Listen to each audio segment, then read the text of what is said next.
From Global, leading Britain's conversation, The Nigel Farage Show. Mr. Nigel Farage. Thank you, Donald, and a Happy New Year to everybody. How are your resolutions holding up? So far, I've kept to mine. More about that in a moment. But who can possibly have missed the dramatic events we've seen over the course of the last week in Iran? Demonstrations. Why? Well, high inflation, high unemployment, things economically very bad inside Iran. But of course, remember, this is a very unpleasant, nasty, repressive regime. And I couldn't believe it, that some of those protesters, and by the way, over 20 have been killed, and at least 500 are in prison. But some of those protesters were actually calling for the return of the Shah. Now, unless you're over 50, you won't remember this, but back in 1979, Iran, it had a monarchy. It was in many ways pretty Western. It was certainly actively involved in trade and had its own great culture. When that revolution happened and when the hardline Islamists took over, I have to say, I didn't know much about Islam at all in those days. I mean, I knew Cat Stevens was one, but I didn't know much about it. I certainly had never even heard of the concept of extreme radical Islam until 1979 and Iran. Well, here we are with 38 years on. There is a counter-revolution underway. How far it goes, I don't know. But I was looking, as I think all of us are, I was looking earlier on today to get just a little bit more knowledge about Iran and about what's going on. So I spoke to Michael Rubin, who is a former Pentagon official.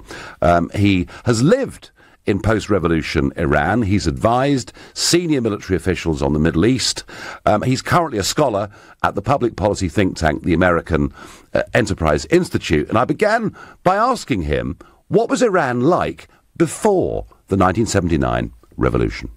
Well, Iran was a country on the move pre-1979. One of the problems was that it was perhaps developing too fast. So all these people from the villages came to the big cities.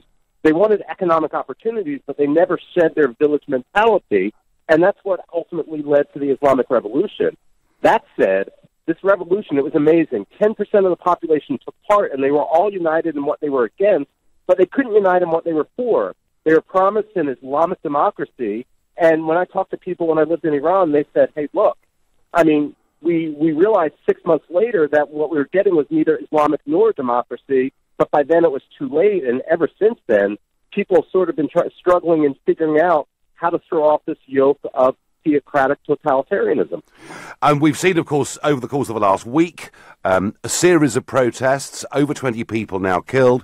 What do you see as the key reason for this wave of protests? Well, it's a spark. I mean, the spark has been the economy in this case, perhaps unfulfilled expectations. But the thing to keep in mind is that over the last 20 years or so, there's been a series of protests. In 1999, it was a protest over closing a newspaper. In 2001, it was a protest over losing to Bahrain 3-1 in a World Cup qualifier. And then the rumor spread that the government had ordered the team to throw the match in order not to have men and women dancing in the street. And, of course, everyone remembers 2009. What's really clear at this point is Iran is a tinderbox, and the question is whether the government's better at smothering the embers than the people are at fanning the flames. But at this point, you know, when I talk to Iranians, they say ordinary middle-class Iranians, they can only eat meat, for example, about once a month because things are just getting priced out of reach. Meanwhile, they see all these ayatollahs who are fat and happy and literally have billions of dollars in the bank, and people said enough is enough. Have the sanctions that have been put on Iran has an effect? I mean, is that what's leading to inflation on this scale? Well, no. The thing to understand about Iran is, while the sanctions have some effect, really it's the economic mismanagement of the mullahs which has had the most effect. What people should do is compare Iran, which is sitting on a sea of gas and oil, it's with 80 or 90 million people. Compare that to Turkey, which has no gas or oil, but a similar population, and you look at the trajectory of their economies, that just shows you over the past 30 years or so, even though I'm no friend of Turkey, about what management means when developing an economy. And simply put, studying in an Islamic seminary isn't the way to learn about the economy. And how much power? I mean, Iran has a supreme leader in the shape of Ayatollah al-Khamenei and a president in Hassan Rouhani. How about, I mean, are these guys impregnable, or do you actually think there's a possibility that if these protests start to grow, that the regime could fall? Well, the question is, first of all, the supreme leader considers himself theologically the deputy of the Messiah on earth. The problem is he's had cancer, and he's been public about it. I mean, pictures have been broadcast of him receiving cancer treatments, so people know that, look, his time on earth isn't infinite. At the same time, however, the key question is the security forces. You know, when people talk about Iran, they always talk about hardliners versus reformers in the political sphere, but 38 years after the Islamic Revolution, we really have no idea about the factional divisions within the Revolutionary Guard, within the besieged paramilitary, and that's what's playing out right now, whether people decide it's more important to stay true to ideology and fire on their friends, their classmates, their peers, or whether they're going to join the protests. And we've seen some reports that this is turning into like Romania in 1989, where the security forces join in. Yeah, and I mean, of course, in the past, this regime has cracked down very heavily on dissidents, on protesters. I mean, is there a prospect that some of these people might get executed? I mean, I'm told 500 have been put in prison already. Well, first of all, you can't trust the Iranian government numbers. If they say 500, they could just as easily mean 5,000. But yes, things are going to go very badly. Now, I was in Iran during the 99 student protests, and at that point, they basically smashed heads, and that led to the expansion of the protests. What the Iranians did was bring the Chinese in to get them up to speed on facial recognition software. So now what I suspect they're going to be doing is going in 3 weeks from now, taking pictures and then rounding people up in the middle of the night. We're going to see a massive crackdown if this doesn't work. And interestingly, the Obama administration, the European Union, and successive British governments have done all they can to be friendly with this Iranian regime, you know, up to and including the deal that Obama did. I mean, have the West just totally got this wrong over the last few years? Well, absolutely. And not only did we get it wrong, we got it wrong repeatedly. Between 1998 and 2005, European Union trade with Iran almost tripled. The price of gasoline quintupled. 70% of that hard currency windfall was invested in Iran's nuclear program and its ballistic missile program. The man who was the National Security Council in Iran at the time doing the investing was a so-called moderate named Hassan Rouhani. I mean, why we expect to shower them with cash and then have that lead to reform when so often it hasn't happened is beyond me. Yes. Now, but interestingly, I mean, because every instinct in me, you know, when I see all these reports, Michael, I think, go on, you know, I'm willing people on who want democracy, who want equal rights, who want to live, you know, in a proper, decent society. But it's interesting because in the past you've written that Iranians dislike their government, but they dislike foreign invaders even more. So is it helpful for Donald Trump to say it's time for regime change? Is it helpful for Western figures to be encouraging these protests? Well, what we should be doing is standing up on principles. We should be encouraging the right of people to have free speech, to have freedom of worship, and so forth. We shouldn't necessarily be picking favorites and saying, this is our guy on the ground. But ultimately, we can stand for principle and the principles which the Iranians so desperately want. The thing that makes Iran different than all the Arab states in the Arab Spring is Iran actually does have a very abbreviated history of democracy more than 100 years ago when they had a constitutional revolution. And that means some of this notion of democracy isn't going to be seen as a foreign implant. It's going to be seen as indigenous. Yes. No, well, Michael, listen, thank you for giving us a background on Iran. I'm sure there are going to be some major events there over the course of the next few weeks, and we'd love you to come back on and keep us up to speed. And Michael Rubin, thank you for joining me this evening. Thank you, Nigel. Well, that was very interesting, wasn't it? Talk there about the fact that actually this protest, in the view of an Iranian expert in the shape of Michael Rubin, this protest could grow. We could be witnessing something very, very major, but not, I suspect, without a lot of people losing their lives and their liberty. So is it time for regime change in Iran? Well, look, the history of the regime changes that we push for in Iraq and in Libya have been disastrous, because we've actually got rid of secular dictators and opened the door, in many ways, for ISIS and other organisations. But in this case, I genuinely think regime change is absolutely the right thing. This is a bad regime. It doesn't just treat its people badly, it's doing all it can to acquire nuclear weapons. It is a very dangerous country indeed. And I meant what I said in that interview just now. You know, my feelings are very much with the people. And interestingly, over the course of the last half an hour, the US ambassador to the United Nations, Nikki Haley, has spoken out on this subject. It takes great bravery for the Iranian people to use the power of their voice against their government, especially when their government has a long history of murdering its own people who dare to speak the truth. So we applaud the tremendous courage of the Iranian people. Well, I'm absolutely with Nikki Haley on that. I applaud their courage. It takes some real guts to go out and do what these protesters are doing. And as I say, they're not just complaining about lack of jobs, about high prices. They're actually, in many cases, calling for the return of the monarchy. Seems unbelievable, but it is really, really happening.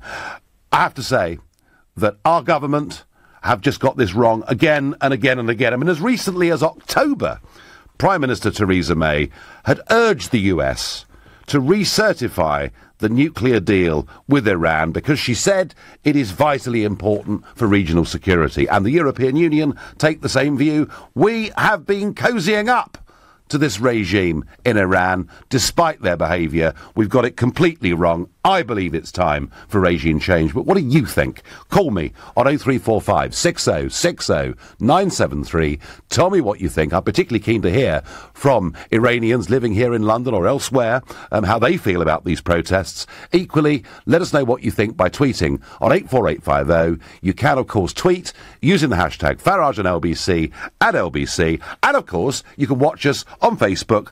Comment there too from here in the London studio. You're listening to The Nigel Farage Show, exclusively on LBC, and it's 7:15. LBC and its sister stations from Global bring you a brand new event. The Global Awards, rewarding the very best from the world of music, news and entertainment. The Global Awards. And the award for Best News Moment, Interview or Debate goes to... One incredible night with performances from Andrea Bocelli and Sam Smith performing live. And you can have your say on who will win at the Global Awards. Voting is now open. To vote, download the Global Player app or go to lbc.co.uk. March the 1st, 2018. The Global Awards. It's coming. Oak Furnitureland's up to 50% off winter sale is now on. You'll be surprised at not only our prices, but also our vast range of furniture styles for every room in your home. With over 90 stores to choose from, go online now to find a store near you. The Oak Furnitureland up to 50% off winter sale is now on. Onward. From now until the 15th of January, we're launching the Vauxhall New Year sale event with up to 20% off list price on a shiny new Vauxhall. Yep, that's right, a whopping 20% off, so you really can enjoy a happy new year. To find out more, search Vauxhall New Year sale. On selected models across the range, registered by 31st of January 2018 at participating retailers from 26th of December to 15th of January. Offer not available in conjunction with 0% flexible finance, flexible PCP or a deposit contribution. Full terms and conditions apply. See vauxhall.co.uk/New Year sale. To re-record your message at any time, press #. Hey, baby. No, that's rubbish. Hey, just calling to see what's shaking. Hi, it's me, just checking in before I hit the old Jim-a-rooney. No. Hi, I just love you, okay? Can't say that. Message completed. No. With Vodafone Pay As You Go One, you can stay in touch as much as you like and never pay more than £1 a day. The rest is on us. Hi, listen, about that message. Search Vodafone Pay As You Go One. The future is exciting. Ready? Vodafone. Opt in and spend £1 a day for unlimited standard calls and text plus 500 meg of data in the UK and Europe zone. Terms and exclusions at vodafone.co.uk/pay-as-you-go-one. Have I got PPI? Want to know if you've had PPI? Find out with our free PPI check. Emmanuel received over £2,400 on her Barclaycard. I'd already attempted to claim back PPI, but with no success, so I wasn't hopeful when I first contacted Stanton Fisher, but I was pleasantly surprised. With the claim deadline set for August 2019, text CHECK to 80800 for your free PPI check. Have I got PPI.com? That's CHECK to 80800. On a travel pack tailor-made holiday, you get to see the very best of the world. Tour the famous Route 66, the spectacular Canadian Rockies. Experience the magic and history of India, the wilds of Africa, or the exotic Far East. Start your journey with Travel Pack. For amazing prices on your tailor-made holiday of a lifetime, call Travel Pack today on 0208 903 9999 or visit travelpack.com. Atoll protected. If you own a Swiss watch and it's time to sell it, speak to watches.co.uk. The whole process runs like clockwork. Rolex, Patek Philippe, Omega and more. It only takes a couple of ticks and we pay immediately. Or if you just fancy a change, we could take yours in part exchange. From time on your hands to money in your pocket, it couldn't be easier with watches.co.uk. The pre-owned Swiss watch specialist. Leading Britain's conversation. LBC, The Nigel Farage Show. So as 20 protesters are killed and at least 500 are put in prison, what has the reaction been of our global leaders to this counter-revolution that is now taking place in Iran? Well, I mentioned a moment ago that Theresa May slapped down Donald Trump as recently as October because he would not recertify the Iran nuclear deal. Although, having said that, Boris Johnson has said, that actually there are genuinely legitimate concerns that are being raised by the protesters and that they are asking the government in Tehran to take account of it. So perhaps a slight change of tone there. Out of the European Union, we've not had very much. Donald Trump has been tweeting. Well, there's a surprise. The people of Iran are finally acting against the brutal and corrupt Iranian regime. All of the money that President Obama so foolishly gave them went into terrorism and into their pockets. The people have little food, big inflation and no human rights. The US is watching. And later on in the day, Trump finished a tweet by saying, time for change. So the American president is now pretty openly calling for regime change. That does raise questions as to whether outside voices from the West are actually helpful or not. But there's one person who hasn't said a dicky bird. His name is Jeremy Corbyn, the 68-year-old, cuddly, lovely, fluffy leader of the Labour Party. And he has said nothing about this. Why? Well, because he himself has really been rather close to this Iranian regime. He, through Press TV, which was an Iranian state-funded broadcast network, he, between 2009 and 2012, earned £20,000 in fees from them. But far more seriously than that, he's appeared repeatedly on a number of platforms with what I would call pretty undesirable pro-Iranian regime types. For example, in February 2014, he spoke at a seminar in London held by the Islamic Centre of England celebrating the 35th anniversary of the Islamic Revolution in Iran. And his speech was entitled, The Case for Iran. So, when you believe that Jeremy Corbyn is what we need for gay rights, for women rights, for giving us and making a fairer, better society, and by the way, when he puts those arguments across, he looks very convincing. I'm sorry, but his record of standing up and defending this hardline Islamist regime is completely contrary to all of that. I believe it is time for regime change, but let's ask people who know far more than I do. We're going, believe it or not, our first caller is calling from Tehran, the capital of Iran. It's Layla. She's a first-time caller. Good evening. Hi. Hello there. So, is it time for regime change? Are these protests big enough to perhaps make that happen? Actually, I don't think so. If it meant to happen, it would happen the last time. I think it was about 8 years ago. 2009, because yes. it was much more bigger. It was huge back then. And all of us thought that this is going to happen, but it didn't happen, actually. And this time, it's not that big. And you might not believe it, but not all the people want the regime to be changed. Not all of them. Maybe even more than 50% of the people are okay with the politicians over here, with most of the things. Maybe they are fed up with economics, the culture, I don't know, the problems over here. But it's not like what everyone is talking about. And it's maybe Trump is saying that he is with people of Iran, but honestly, up to 99% of Iranian people hate him. Now, Leila, I completely understand that, and I do think there is perhaps a situation here where if the West was seen to interfere, and certainly if it was interfering, backing those fighting against the government, I agree with you, that could well backfire. But, when we look at the way your country is being run, I mean, the economy is in a disastrous condition, isn't it? Yeah, but...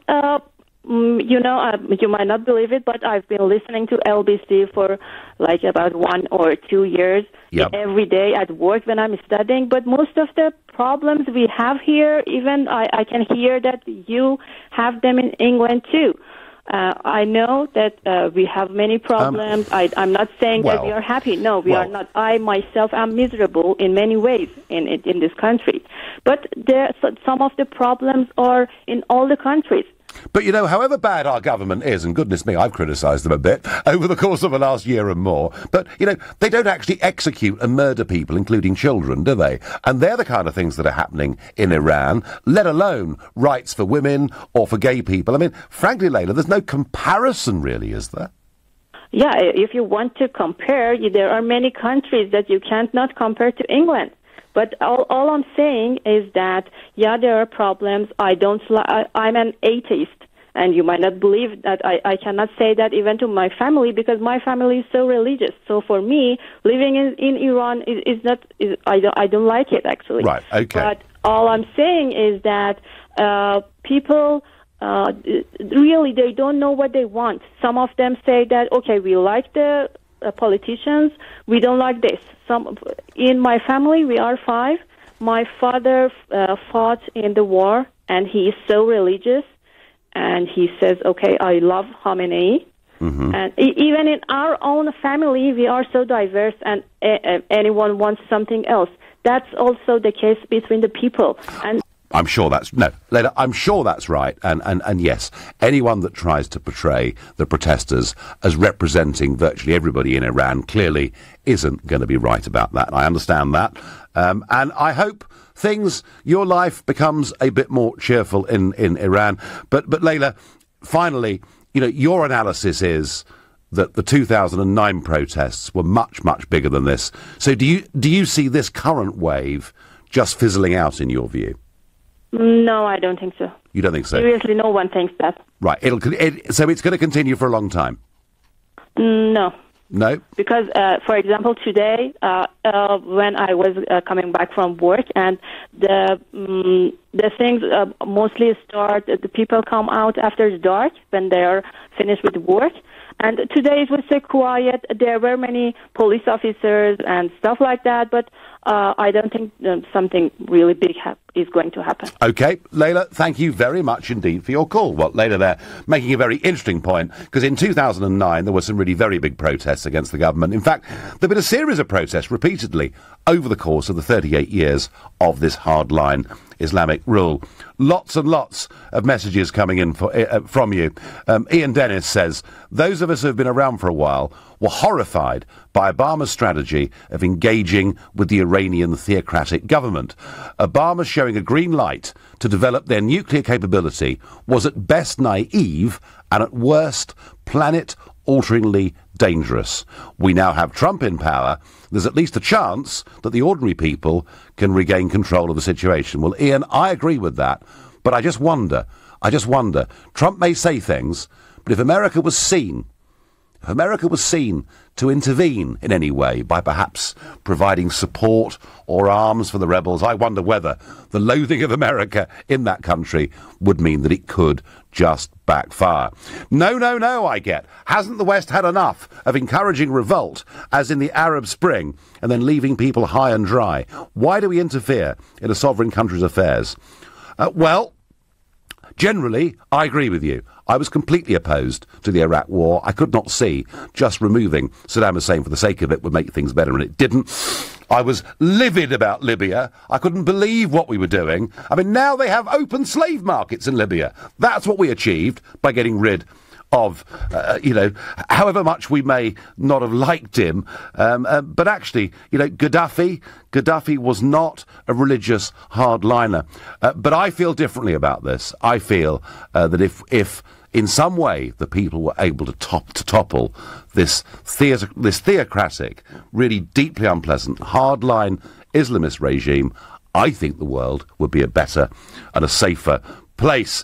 I wonder what Faza thinks, who's calling from Wapping. Good evening. Good evening to you, Nigel. Good. Now, are you Iranian, Faza? Yes, I am. Right. And I have been living in exile since 1982 in different countries in Europe. Now I settle in UK. And what I would like to add, I have been listening to this program and before Ian as well, people calling and just coming with a different argument. What I really, and our cause does really do not need, is the support from Trump or Netanyahu. Let us deal with it. Yeah. Because the difference, if I may add, the difference between 2009 demonstration and now it is, in 2009, it was all the major cities. Now, small cities all over the country, which is over 50 cities at the same time. In one city, southern part of the country, people have taken over the city. They have thrown all the Revolutionary Guard and the military and the police officers out of the city, one by one. And what it is, now we are one step ahead what we were in 2009.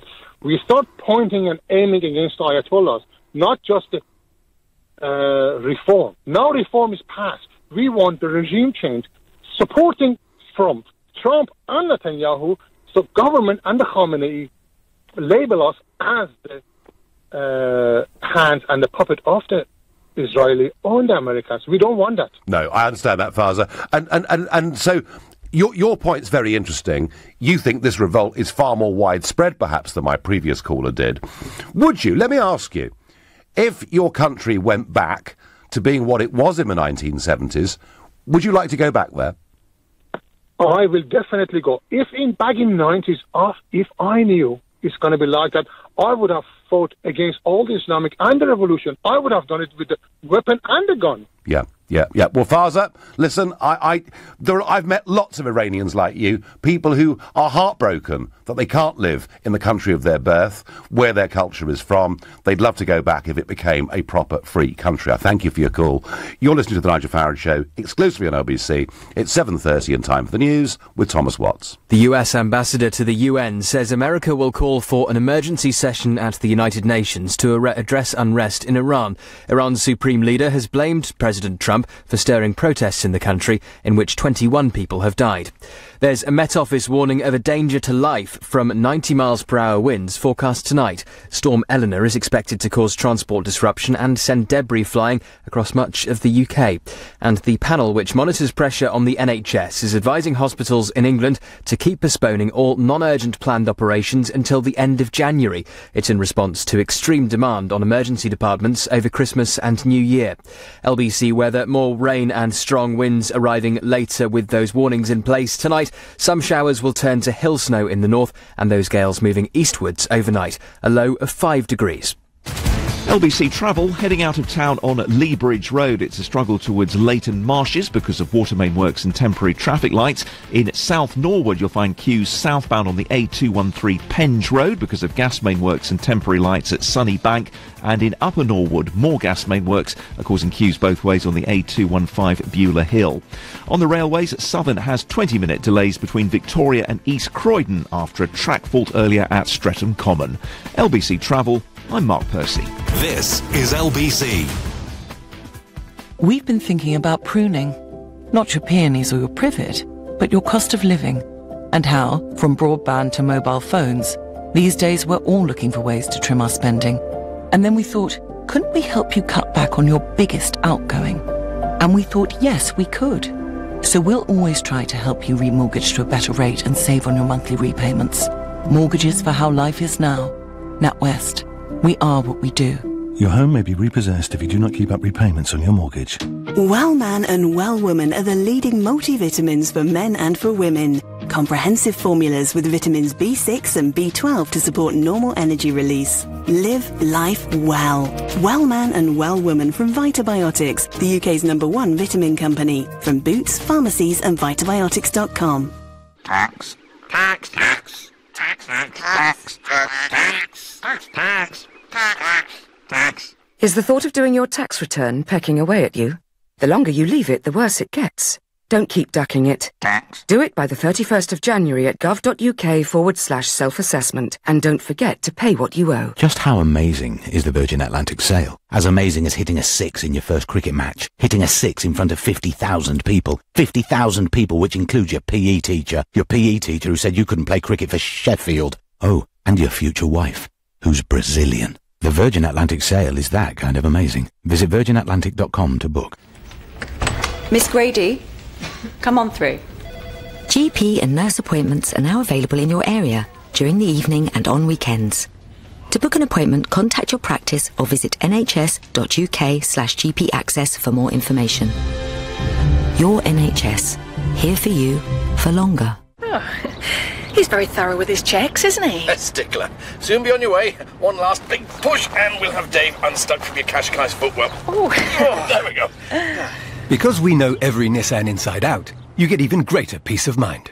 So visit Nissan's used car event from the 27th of December to the 15th of January, where you could drive away a used 66-plate Qashqai from £14,881. Subject to availability at participating dealers. Google Nissan Cared For to find your nearest dealer. At Homebase, we're all about great value to refresh your bathroom. Take away a complete bathroom, including bath, basin, pedestal, toilet and taps, for just £208. Homebase. Always low prices. Leading Britain's conversation, The Nigel Farage Show. Tweet at LBC using the hashtag #FarageOnLBC. I would love to see the back of this hardline Islamist regime in Iran. I think they've made the world a much more dangerous place. There are many that warn me that, of course, if we do that, that'll lead to great instability and could have consequences for other countries, Iran being the leading part of the Shia religion in terms of size and power. But just a quick thought, as it's New Year, about what happened in London on New Year's Eve. There were 5 separate knife attacks that took place in the capital that night, resulting in the deaths of 4 young people. That's 80 people that died through knife crime in London in 2017 alone. It is a rise of 31% year on year from the previous figures. And you know, it isn't just knife crime. All other forms of violent crime are rising very rapidly in London indeed. And I think that when Sadiq Khan, the Mayor of London, talks about these things, he tends to talk in platitudes. I would advise a bit less attacking Donald Trump and other world leaders you don't like, and we need some real tough community action. I'm not saying we can solve knife crime, but I think generally the feeling is we're not, frankly, doing quite enough to stop it. Back to Iran, back to regime change, and back to Jeremy Corbyn not having said a dicky bird about this, because I suggest he's too close to this regime. He's openly supported it many times over the years, which is entirely in total contradiction to everything he says he stands for in domestic policy. Jodie says to me on Facebook, Jeremy keeps all channels open because that's how you move forward. That's fine, Jodie, but you don't need to appear on a platform celebrating the 35th anniversary of the Islamic Revolution in Iran, do you? Andrew says, even if Iran does have enormous oil reserves, the UK should not get involved in any regime change in Iran. Andrew, I agree with you We shouldn't get involved, but I do wish the protesters well. My heart is with them. Steve says, Iranians have already said the factory workers haven't been paid in about 8 months, and teachers are not being paid for the last 2 months. And of course they're going to go mad. We would do here and in France as well. Yes, economics, Steve, is a big part of this, but hey, there's something much bigger and more fundamental. When you've got crowds chanting for the return of the Shah, something remarkable is beginning to happen. I've got Halim on the line, a first-time caller from Bath. Good evening. Hello, good evening. I just want to say about people in Iran, the lady who called, and her name was Layla, and saying that more than 90% don't want regime change. That's a lie. Everybody, I'm sure it's exactly opposite. More than 90% of Iranian people, both inside Iran and outside Iran, want regime to change. People don't want this regime all from beginning. That's a stolen revolution, really. I was only 9 when revolution happened, and we all asked our parents, and I know the new generation asked their parents why this happened. Even our parents don't know exactly what's happened, because that was a stolen revolution. And nobody wants this to happen, really. And Margot just said that you shouldn't really be involved in this. I think both England and the States or any Western country should be involved as much as they've been involved when the Shah went, and they really helped that this happened in that time. We Iranian people, both inside and outside, we really suffer. We want a regime change. We want Iran to be how it was before 1979. Well, I sense, Salim, I sense that you're right. I was a little bit surprised by some of the things that Layla said earlier. I mean, she was basically saying, look, we may have a few problems in Iran, but look at your own country. Well, there's no comparison, is there, between the way the British government treats its own people and the way the Iranian regime treats its own people. How long have you been living outside Iran? Well, I left Iran in 1988 when I was 18, and that was really a hard time. I really wanted to live in Iran. This is my wish to live in Iran. Yeah. But in the situation that we have at the moment, it's difficult to live in Iran for us.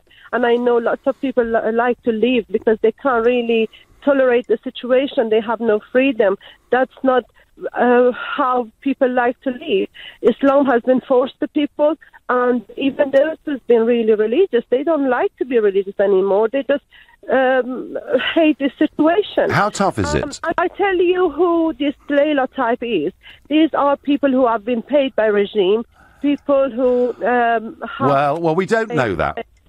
We don't know that, whether Layla is paid by the regime or not. We don't know that. She had an opinion, and it's an open debate. Tell me just one quick question. How easy is it for people currently living in Iran, how easy is it for them to leave the country? To leave the country? Well, lots of people love to leave the country, but it's not easy because of course, all other countries, they can't really give visa for all these people to come and live in their country. And you know how it's the problem with foreigner living in England or who wants to come from other countries is not always easy. And also, I left Iran even when I was very young, but still I really struggle because I think anyone can have much better time in their own country. It's difficult to be totally 100% acceptable in a new culture. Even if I'm obviously I'm all right. My family are okay. We have a good life here, but still we have lots of English friends, lots of Iranian friends. But still, I think for anyone, it's always nice to could live in their own country. Are you hopeful? I mean, do you believe that the moment has come where realistically the regime could fall? Well, it can, because obviously it's very strange if it doesn't, because over 90% of people want that. Okay, well, no. I don't know that number. I don't know whether you're right about that. Certainly, 90% of the Iranians plus that I've spoken to and met over the last 30 years in London feel that way. I can't comment on it. But listen, Halim, thank you very much for your comments. I thought somehow that the words from Layla would get some kickback. Patrick says, regime change worked really well, didn't it? In Afghanistan, Iraq and Syria, what could possibly go wrong? Iman is calling from Neasden, a first-time caller. Good evening. Good evening, Nigel. Good evening. So, how do you read it?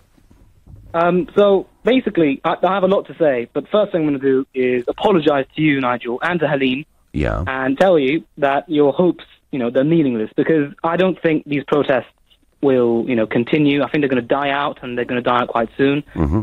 And I think the reason why they will is because, well, the moment I knew this, it was the moment when I heard slogans, for bringing back the Shah. Yeah. And I think there are a lot of economic problems. I think corruption is a big problem in Iran, as it is in many countries, and it is really unfortunate, especially in the banking industry and the oil industry. But I've volunteered in a number of charities, and independent charities, separate from the government, and I've spoken to a lot of the poorest people. And in the town of Mashhad, where the protests actually started, in northeastern Iran, and the poorest there, and I've spoken to so many. I know this won't represent everyone, but I've spoken to hundreds of them, and from what I gather, I think people, they don't really have a problem with the regime. They don't really care. People don't care. Same way here, people in Britain, a lot of people are Republican. But they don't care. They don't want to kill themselves trying to get rid of the monarchy.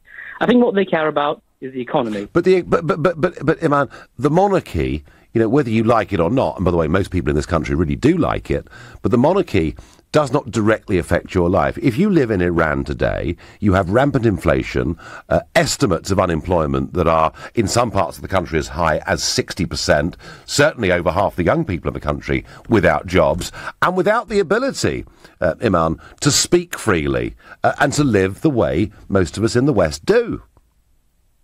I agree with you. I agree. These are big problems, massive problems, but the thing is, it's not really the regime's fault. I think really. I think. Let me finish. I think, as an Iranian, as someone who's been raised in Britain but who is Iranian, I think there's a massive cultural problem to do with corruption and to do with the fact that people want the best for themselves, and we can see that from Babak Zanjani, who was the person that was arrested a few years ago and still being punished, and he was extradited from the West as well, and they agree with that. This kind of corruption is rampant. That's a big problem.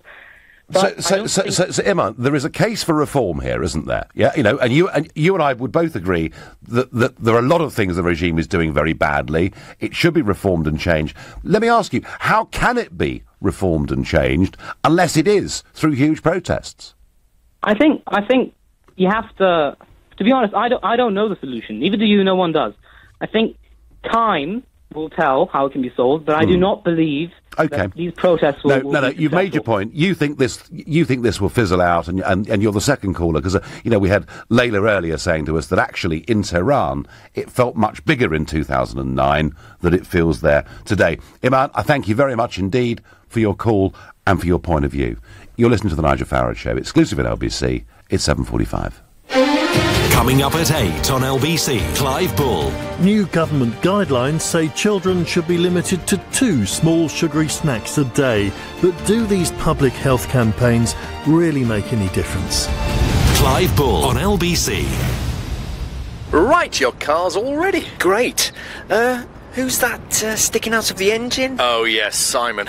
He's just giving a thorough last check. He does get stuck in. Yeah. Right, grab a leg. Oh, okay. Come on, Simon. Because we know every Nissan back to front, you get even greater peace of mind. So visit Nissan's used car event from the 27th of December to the 15th of January and get a deposit contribution of up to £750, plus 2 years servicing on selected nearly new vehicles bought with Nissan Finance. 9.9% APR representative. Nissan Finance. Subject to status and over 18s. Participating dealers. T's and C's apply. See nissanusedcars.co.uk. Google Nissan Cared For to find your nearest dealer. As an employer, I like to look after my staff. Like remembering birthdays and making sure we don't run out of tea bags, that sort of thing. But I'm also responsible for the really important things too, like providing a workplace pension. But I've no say in what's on the radio. Even if you only employ one person, you have to provide a workplace pension. It's the law. Get to know your responsibilities with help from the pensions regulator. Visit workplacepensions.gov.uk. Get more for less with Mobalpa Kitchens. Stylish on the outside, clever on the inside, with up to 20% more storage space than a standard-size kitchen unit. Order now to pay no VAT for a limited time only. Find your nearest Mobalpa kitchen studio at mobalpa.co.uk. We've travelled, been there, shared rum with the locals. That mountain was near impossible to climb, but we got to the top for sunrise. We've looked over the edge of the infinity pool into the valley below and floated above herds of elephants in a hot air balloon. We can tell you about it because we've travelled it. The Kuoni sale is now on, so pop into one of our beautiful stores for a down-to-earth chat. At Kuoni, our experience makes yours. At all protected. When your Coles goes from bad to worse, what do you make? A hot honey and lemon drink? That won't cut it. Try Strong Stuff, Day and Night Nurse. Its 24-hour relief can knock out your worst symptoms, helping you to sleep well. Day and Night Nurse capsules, only available at the pharmacy counter. Refers to having capsules for day and night for cold and flu relief. Always read the label. Westway. It's here, the Westway Nissan January sale, with list price savings of up to 38% on a range of over 1,000 nearly new and used Nissans. Plus, there's up to £1,000 towards your deposit and up to 2 years free servicing, with representative 9.9% APR when you buy through Nissan Finance, subject to status. With up to £5,515 savings, the Westway Nissan January sale is way more than just a sale, so hurry. To find your nearest Westway, Google Westway Nissan today. The Nigel Farage Show on LBC. Call 0345 6060 973. Is it time for regime change in Iran? I think it is, but I do understand it could lead to all sorts of consequences, perhaps even bigger migratory flows coming to Europe. So there's nothing here that's easy or straightforward. But it is, I think, and we spoke earlier to Michael Rubin, a former Pentagon official, and he was making the point that actually what we need to do here is to stand up for principle, and the principle that people should be free and able to speak their minds and live their lives is, I think, the most fundamental point. Some great comments coming in. Lovely one here on Twitter. Gosh, I've got some fans out there. Nigel, you are a warmonger. Do you know, I've been called so many things over the years. I don't think I've ever been called a warmonger. So thank you, whoever you are. Illegal warmongering missions have no right. We should not be policing the world. I'm not arguing, whoever you are, anonymous, please put your name on next time. I'm not arguing that we should militarily involve ourselves. I think, in many ways, that could actually do harm to those that are out there protesting. And nor do I think the Americans should either. It is up to the people in Iran to sort this out. But, I repeat the point, my heart is with them. All the other attempts at regime change have been a disaster. Getting rid of the secular Arab dictators has made those countries worse, not better. But this is something that is fundamentally different.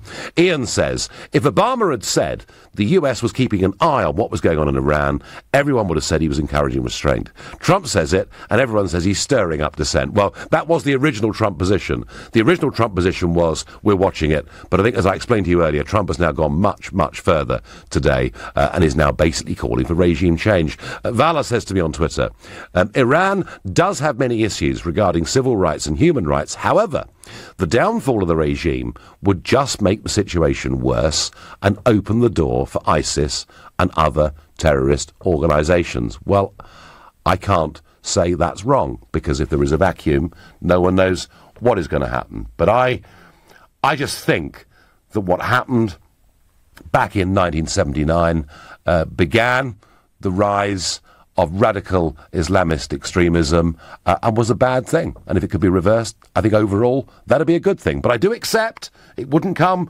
without risks. I wonder what Mike from Hemel Hempstead thinks. Good evening. Good evening, Nigel. Happy New Year to yourself. Happy New Year to you. So what do you think, Mike? Is it time for regime change? Or would... It's time for regime change, but the West must not have anything whatsoever to do with it. Yep. Well, I'm with you on that. Because, as a previous caller said, we've tried this in Afghanistan, Iraq and Libya, and it's all gone pear-shaped. There's one major difference with Iran. They have a nuclear arsenal. Now, if one of their nutcases got hold of one of those, we'd all be in Queer Street. However, on the plus side, if there was regime change in Iran, then the likes of Hezbollah and Hamas would directly lose their support, which could be a major game changer in, say, Palestine and Israel. It'd do them a lot of favours. Yeah, I mean, they are developing their nuclear capability. That is absolutely right. Is Iran a big threat to us right at this moment in time? Well, I think increasingly it probably is. But Mike, I'm with you. We mustn't get involved. We mustn't intervene. I'm 100% with Mike from Hemel Hempstead on that point. Time for regime change, for sure. Obama's policies have backfired. Pandering is over. The regime is awful, I get on Twitter. And I've got Mehdi on the line from Barnet, a first-time caller. Good evening. A very good evening to Nigel. First time I'm talking to you. Very good. Well, welcome. So tell me, what is your interest in Iran? Oh, I am an Iranian. Yep.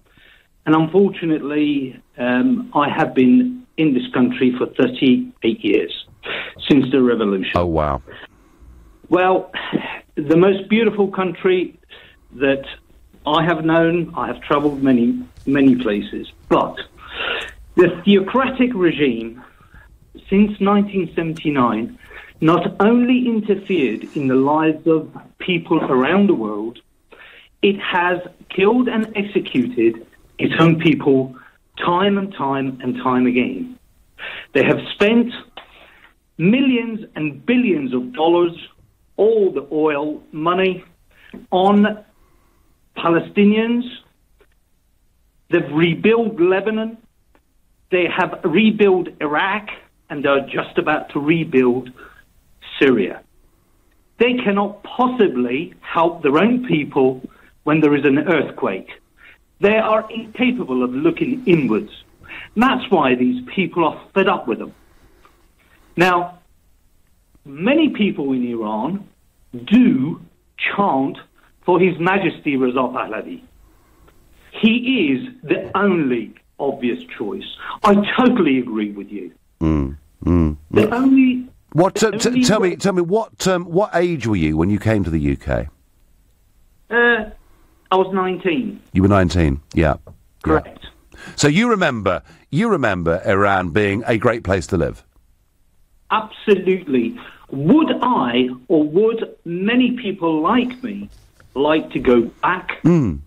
Should it go back to 1979, I would go tomorrow morning. Do you know, I think that's right. And do you know something? Through my life in business, and everything from businessmen to people driving taxis in Washington, D.C., I've met lots of Iranians, you know, who are of a certain age, who remember the country as it was back in the 1970s. Have to say, I've generally found them to be some of the most educated, polite and charming people I've met from any country in the world.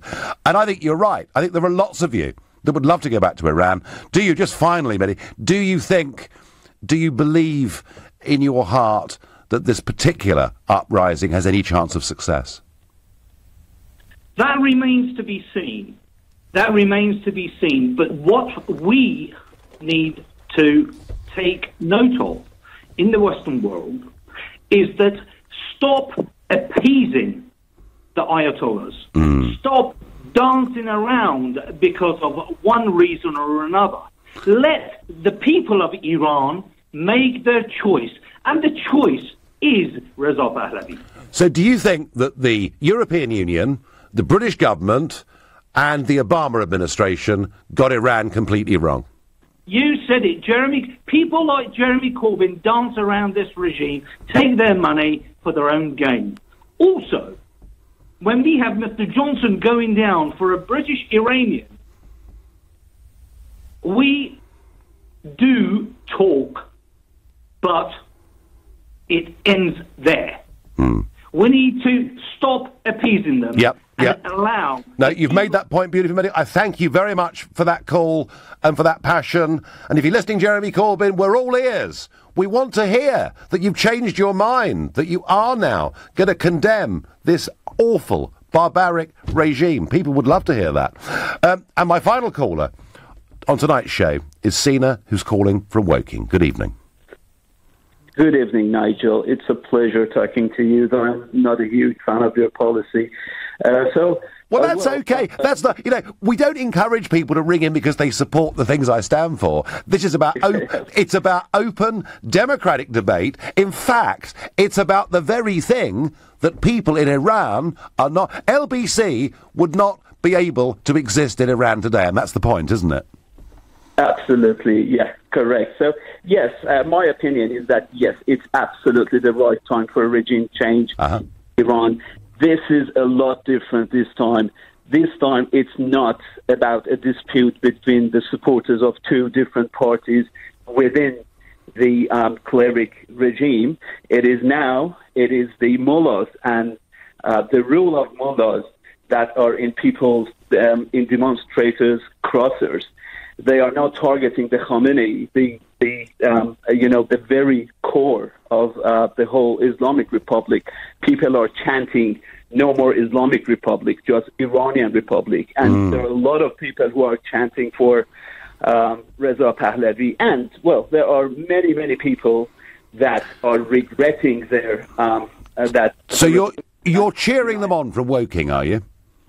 Yes, definitely. Well, I do really believe, and I do really believe that if we regret what happened back in 1979, then Reza Pahlavi is the rightful heir. Okay. So, I thank you very much for your call. I thank you for all the calls. A large number of Iranians living in London and one also in Tehran on the show this evening. This story is going to run and run. You've been listening to the Nigel Farage Show here on LBC. I'm back tomorrow night from 7. Coming up at 10 tonight, it's Nick Abbott in for Ian Collins. But up next this evening,